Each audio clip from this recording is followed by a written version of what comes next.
زبیر بن عبد المطلب کے ساتھ بھی رہے۔ اس زمانے میں ایک مرتبہ حضور صلی اللہ علیہ وسلم اپنے ان چاچا کے ساتھ ایک قافلے میں یمن تشریف لے گئے۔ رستے میں ایک وادی سے گزر ہوا۔ اس وادی میں ایک سرکش اونٹ رہتا تھا، گزرنے والوں کا رستہ روک لیتا تھا، مگر جو ہی اس نے نبی کریم صلی اللہ علیہ وسلم کو دیکھا تو فوراً بیٹھ گیا اور زمین سے اپنی چھاتی رگڑنے لگا۔ آپ نے اپنے اونٹ سے اتر کر اس پر سوار ہو گئے۔ اب وہ اونٹ آپ کو لے کر چلا اور وادی کے پار تک لے گیا۔ اس کے بعد آپ نے اس اونٹ کو چھوڑ دیا۔ یہ قافلہ جب سفر سے واپس لوٹا تو ایک ایسی وادی سے اس کا گزر ہوا جو طوفانی پانی سے بھری ہوئی تھی، پانی موجیں مار رہا تھا۔ یہ دیکھ کر آپ نے قافلے والوں سے فرمایا، میرے پیچھے پیچھے آؤ۔ پھر آپ اطمینان سے وادی میں داخل ہو گئے۔ باقی لوگ بھی آپ کے پیچھے تھے۔ اللہ رب العزت نے اپنی قدرت سے پانی خشک کر دیا اور آپ پورے قافلے کو لے کر پار ہو گئے۔ قافلہ مکہ پہنچا تو لوگوں نے یہ حیرت ناک واقعات بیان کیے۔ لوگ سن کر بولے، اس لڑکے کی تو کچھ شان ہی نرالی ہے۔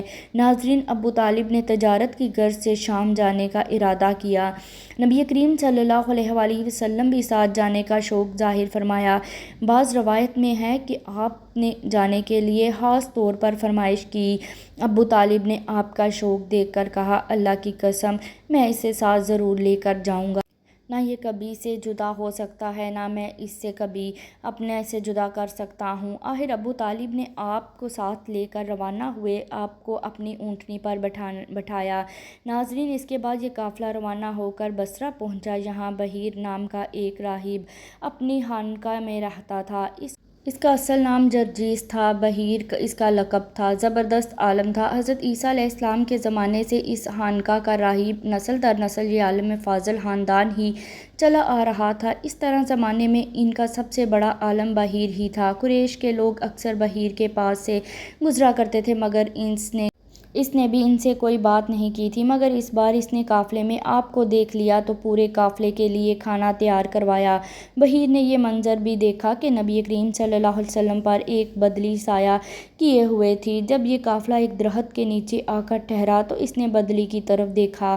وہ اس درخت پر سایہ ڈال رہی تھی اور اس درخت کی شاخیں اس طرف تھیں جدھر نبی کریم موجود تھے۔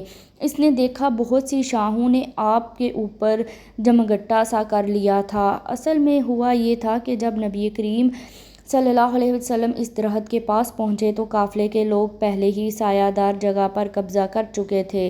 اب آپ کے لیے کوئی سایہ دار جگہ نہیں بچی تھی۔ چنانچہ آپ جب دھوپ میں بیٹھے تو شاخ نے اپنا رخ تبدیل کر لیا اور آپ کے اوپر جمع ہو گئے۔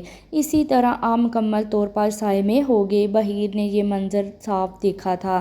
آپ کی یہ نشانی دیکھ کر اس نے قافلے والوں کو پیغام بھجوایا، اے قریش والو، میں نے آپ لوگوں کے لیے کھانا تیار کروایا ہے۔ میری خواہش ہے آپ تمام لوگ کھانا کھانے آئیں، یعنی بچے، بوڑھے اور غلام سب۔ بحیر کا یہ پیغام سن کر قافلے میں سے ایک شخص نے کہا، اے بحیر، آج تو آپ نیا کام کر رہے ہیں۔ ہم تو اکثر اس رستے سے گزرتے ہیں، آپ نے کبھی دعوت کا انتظام نہیں کیا، پھر آج کیا بات ہے؟ بحیر نے انہیں صرف اتنا جواب دیا، تم نے ٹھیک کہا، لیکن بس آپ لوگ مہمان ہیں اور مہمان کا اکرام کرنا بہت اچھی بات ہے۔ اس طرح تمام لوگ بحیر کے پاس پہنچ گئے، لیکن اللہ کے رسول ان کے ساتھ نہیں تھے، انہیں پڑاؤ ہی میں چھوڑ دیا گیا تھا۔ ناظرین، آپ کو قافلے کے ساتھ اس لیے نہیں لے جایا گیا تھا کہ آپ کم عمر تھے۔ آپ وہیں درخت کے نیچے بیٹھ گئے۔ ادھر بحیر نے لوگوں کو دیکھا اور ان میں سے کسی وہ صفت بھی نظر نہ آئی جو آخری نبی کے بارے میں اسے معلوم تھی، اور نہ ان میں سے کسی پر بدلی نظر آئی، بلکہ اس نے عجیب بات دیکھی کہ وہ بدلی وہیں پڑاؤ کی جگہ پر ہی رہ گئی ہے۔ اس کا صاف مطلب تھا یہ بدلی وہیں ہے جہاں اللہ کے رسول ہیں۔ تب اس نے کہا، اے قریش کے لوگوں، میری دعوت سے آپ میں سے کوئی بھی پیچھے نہیں رہنا چاہیے۔ اس پر قریش نے کہا، اے بحیر، جن لوگوں کو آپ کی اس دعوت میں لانا ضروری تھا ان میں سے تو کوئی رہا نہیں، ہاں ایک لڑکا رہ گیا ہے جو بہت کم عمر ہے۔ بحیر بولا، تب پھر بھی مہربانی فرما کر اسے بلائیں، یہ کس قدر بری بات ہے، آپ سب آئے اور آپ میں سے ایک رہ جائے۔ میں نے آپ لوگوں کے ساتھ دیکھا تھا۔ تب ایک شخص گیا اور آپ کو ساتھ لے کر بحیر کی طرف روانہ ہوا۔ اس وقت وہ بدلی آپ کے ساتھ ساتھ چلی اور تمام راستے میں اس نے آپ پر سایہ کیے رکھا۔ بحیر نے یہ منظر صاف دیکھا، وہ اب آپ کو اور زیادہ غور سے دیکھ رہا تھا اور آپ کے جسم مبارک سے وہ علامات تلاش کر رہا تھا جو ان کی کتب میں درج ذیل تھی۔ جب لوگ کھانا کھا چکے اور ادھر ادھر ہو گئے تب بحیر آپ کے پاس آیا اور بولا، میں لات اور عزیٰ نام پر آپ سے چند باتیں پوچھنا چاہتا ہوں، جو میں پوچھوں آپ مجھے بتائیں۔ اس کی بات سن کر آپ نے فرمایا، لات اور عزیٰ کے نام پر مجھ سے کچھ نہ پوچھو، اللہ کی قسم مجھے سب سے نفرت ہے، انہی سے ہے۔ اب بحیر بولا، اچھا تو پھر اللہ کے نام پر بتائیں جو میں پوچھنا چاہتا ہوں۔ آپ نے فرمایا، پوچھو، کیا پوچھنا ہے؟ بہت سے سوالات کیے، آپ کی عادات کے بارے میں پوچھا۔ اس کے بعد اس نے آپ کی کمر پر کپڑا ہٹا کر مہر نبوت کو دیکھا، وہ بالکل ویسی تھی جیسا اس نے اپنی کتابوں میں پڑھا تھا۔ اس نے فوراً مہر نبوت کو بوسہ دیا۔ قریش کے لوگ یہ سب دیکھ رہے تھے اور حیران ہو رہے تھے۔ آخر لوگ کہے بغیر نہ رہ سکے، راہب محمد میں بہت دلچسپی لے رہا تھا، شاید اس کے نزدیک ان کا مرتبہ بہت بلند ہے۔ ادھر نبی کریم سے بات چیت کرنے کے بعد بحیر ابو طالب کی طرف آیا اور بولا، یہ لڑکا تمہارا کیا لگتا ہے؟ ابو طالب نے فرمایا، یہ میرا بیٹا ہے۔ اس پر بحیر نے کہا، نہیں، یہ تمہارا بیٹا نہیں ہو سکتا، اس کا باپ زندہ ہو۔ ابو طالب کو یہ سن کر حیرت ہوئی، پھر انہوں نے کہا، دراصل یہ میرے بھائی کا بیٹا ہے۔ ان کا باپ کہاں ہے؟ وہ فوت ہو چکا، اس کا انتقال اس وقت ہو گیا جب ابھی میں پیدا بھی نہیں ہوا۔ یہ سن کر بحیر بول اٹھا، ہاں یہ بات صحیح ہے، ان کی والدہ کا کیا ہوا؟ ان کا بھی ابھی تھوڑے عرصے پہلے ہی انتقال ہوا۔ یہ سنتے ہی بحیر نے کہا، بالکل ٹھیک کہا، اب تم یوں کرو، اسے اپنے بھتیجے کو واپس وطن لے جاؤ، یہودیوں سے ان کی پوری طرح حفاظت کرو۔ انہوں نے انہیں دیکھ لیا اور ان میں وہ نشانیاں دیکھ لی جو میں نے دیکھی تھیں، تو انہیں قتل کرنے کی کوشش کریں گے۔ تمہارا یہ بھتیجا نبی ہے، اس کی بہت شان ہے، ان کی شان کے بارے میں ہم اپنی کتابوں میں بھی لکھا ہوا پاتے ہیں اور ہم نے اپنے باپ دادوں سے بھی بہت کچھ سن رکھا ہے۔ میں نے یہ نصیحت کر کے اپنا فرض پورا کر دیا اور انہیں واپس لے جانا تمہاری ذمہ داری ہے۔ ابو طالب بحیر کی بات سن کر خوف زدہ ہو گئے، آپ کو لے کر مکہ واپس آ گئے۔ اس واقعے کے وقت آپ کی عمر مبارک 9 سال تھی۔ حضرت حلیمہ ایک بار نبی کریم کو عکاظ کے میلے میں لے آئیں۔ جاہلیت کے دور میں بہت بڑا مشہور میلہ لگتا تھا۔ عرب کے لوگ حج کرنے آتے تو شوال کا مہینہ اس میلے میں گزارتے، کھیلتے کودتے، اپنی بڑائیاں بیان کرتے۔ حضرت حلیمہ آپ کو لے کر اس میلے میں گھوم رہی تھی کہ کاہن کی نظر آپ پر پڑی، اسے آپ صلی اللہ علیہ وسلم میں نبوت کی تمام نشانیاں نظر آ گئیں۔ اس نے پکار کر کہا، لوگو اس کو مار ڈالو۔ حضرت حلیمہ اس کی بات سن کر گھبرا گئیں اور جلدی سے وہاں سرک ہو گئیں۔ اسی طرح اللہ نے آپ کی حفاظت فرمائی۔ لوگوں نے کاہن سے پوچھا کہ کس بچے کی بات کر رہے ہو؟ اس نے کہا، محمودو کی قسم، میں بھی ابھی ایک لڑکا دیکھا ہے، وہ تمہارے دین ماننے والوں کو قتل کرے گا، تمہارے بتوں کو توڑ دے گا اور تم سب پر غالب آئے گا۔ لوگ آپ کی تلاش میں دوڑے مگر ناکام رہے۔